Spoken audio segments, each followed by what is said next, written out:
Você precisa assistir esse vídeo porque ele pode te mostrar uma saída para o tempo que o seu filho passa diante das telas. Olá, meu nome é Paulo Pivato e aqui na internet eu ajudo mães a desintoxicarem seus filhos do eletrônico sem precisar tirar o eletrônico. Tem uma psiquiatra americana que ela foi uma das pioneiras na compreensão desse fenômeno do excesso de eletrônico. O nome dela é Dunkley. Ela antes trabalhava com criança com os mais diversos problemas psiquiátricos. Então, ela trabalhava com TDAH, criança com TDAH, trabalhava com criança com transtorno opositor desafiador, trabalhava com criança com depressão, com ansiedade, com que mais? Com transtorno de humor, com bipolaridade. E ela percebeu que esses diagnósticos subiram impressionantes 800% da década de 90 para cá. E obviamente que junto com esses diagnósticos, a medicação com tarja preta, o remédio psiquiátrico forte, também subiram nessa proporção. E aí a pergunta que se fez, ou a pergunta que ela fez é o que está acontecendo, né? A gente agora está diagnosticando mais porque a gente compreende mais essas patologias, essas doenças, ou um número maior de crianças está apresentando esse tipo de patologia?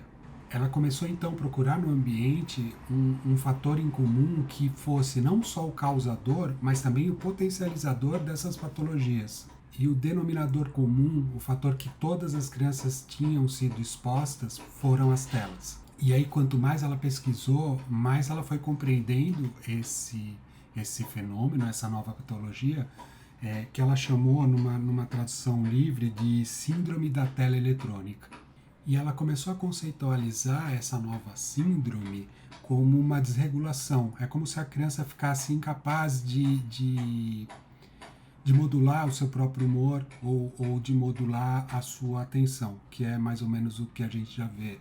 A gente já vê as crianças ficando muito irritadas quando muitas horas diante de uma tela, ou também elas com o nível de atenção, com o nível de foco muito disperso.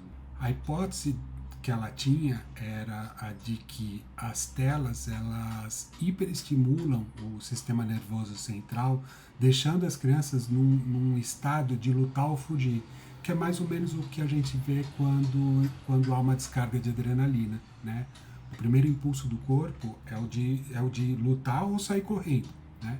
E o que a gente percebe nessas crianças muitas vezes é que mesmo sem estar numa situação de risco, elas estão sempre nesse estado, sempre, ou ela vai ter que lutar com algo, ou ela vai ter que fugir de algo. Elas estão sempre tensas. E esse lutar e fugir, ele leva a uma desregulação do sistema hormonal, do sistema biológico e também do psicológico. E aí essa desregulação, ela acaba piorando os sintomas de crianças com TDAH, de crianças com transtorno opositor, de crianças com depressão, de crianças com ansiedade. O pior é que foi observado que não só as crianças que já tinham patologias pré-existentes estavam sofrendo consequências desse uso de telas. Crianças que não tinham um quadro grave, mas que faziam uso moderado, nem eram crianças que passavam um grande número de horas na frente de uma tela, elas também estavam apresentando sintomas. Irritabilidade crônica, incapacidade de focar, indisposição, apatia. Apatia a gente vê muito. Atualmente as crianças em geral, a gente vê nos olhos, elas estão apáticas quando elas não estão diante de uma tela. E também o estado de agitação, mesmo quando ela está exausta. Isso a gente também já observa, quem trabalha com criança já vê bastante. E aí na medicina existe aquela máxima, né? Se a pessoa está com um sintoma gripal e ela toma um antigripal e o sintoma desaparece, significa que ela estava gripada. Se ela está com uma infecção e o antibiótico resolve, significa que era uma infecção bacteriana. E o que essa médica fez, falou, eu vou tirar o eletrônico num estudo de 500 crianças e vamos ver o que acontece com os sintomas. Se os sintomas reduzirem, significa que o grande causador disso tudo, ou o grande potencializador das que já tinham a patologia, a gente confirma que esse é o fator em comum, que é o eletrônico ou a tela é o fator em comum. E aí ela foi corajosa e obviamente que precisou da ajuda dos pais, porque sem a ajuda dos pais um estudo como esse não tem como ser feito, mas ela tirou todas as telas, todas, inclusive televisão, de 500 crianças, para ter uma ideia do que iria acontecer.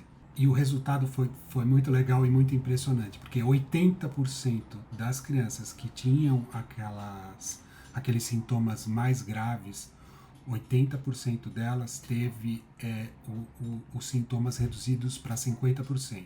Então reduziu pela metade o número de sintoma grave em criança que já apresentava um tipo de patologia mais grave. E as crianças que faziam uso moderado teve a completa, não teve nenhuma criança que não teve a completa melhora dos sintomas. E de lá para cá muito se avançou, né? A gente já pensa que existem formas de se fazer esse detox não tão drásticos como o que ela fez. O dela fazia muito mais parte dessa pesquisa para entender se esse era o fator causador do que o que a gente pensa hoje em dia, né?